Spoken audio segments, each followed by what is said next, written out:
Antônio Carlos Camilo Antunes, conhecido como Careca do INSS, apresentou uma nova versão à polícia sobre a suposta ameaça de morte investigada.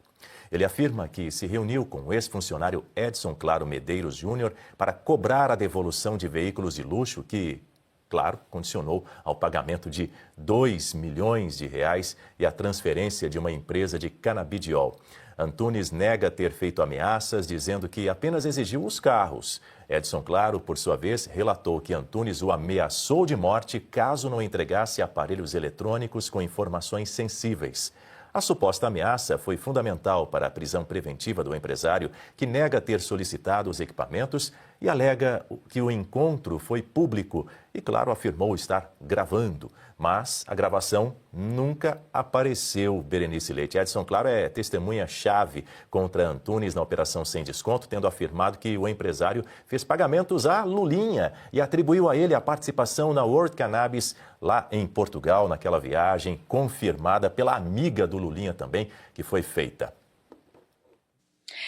O Edson Claro, ele foi o diretor executivo dessa World Cannabis e o depoimento dele acabou o colocando como principal testemunha-chave em relação ao Lulinha. Até não entendo como até hoje o filho do presidente Lula não é considerado nem investigado dentro desse inquérito.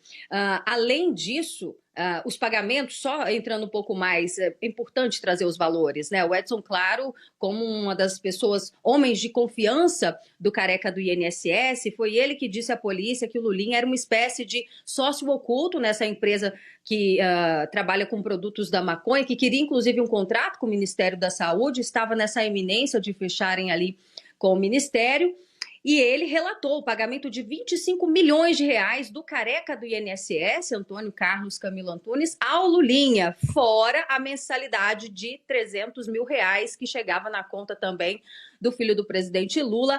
E a gente se pergunta, a troco de quê? Se isso não é uma sociedade, por que esses pagamentos mensais, um valor um tanto quanto, né? R$ 300 mil. E agora essa mudança de versão me chama a atenção porque a investigação ficou totalmente prejudicada. Vamos lembrar que o delegado que estava desde o início conduzindo essa investigação do roubo da Previdência, do roubo dos aposentados, ele foi retirado, afastado sob uma justificativa de que o processo subiu para a corte, que agora teríamos uma investigação especial, um tratamento diferenciado. A gente está vendo, né, realmente um tratamento diferenciado, blindando algumas pessoas, talvez por serem ali muito próximas de terem familiares, na verdade, né, pessoas da família ligadas aí a autoridades, a exemplo do presidente da República. O fato é que esse homem foi ameaçado de morte e não é o primeiro caso de ameaça de morte que nós ouvimos falar dentro do roubo dos aposentados do esquema do INSS.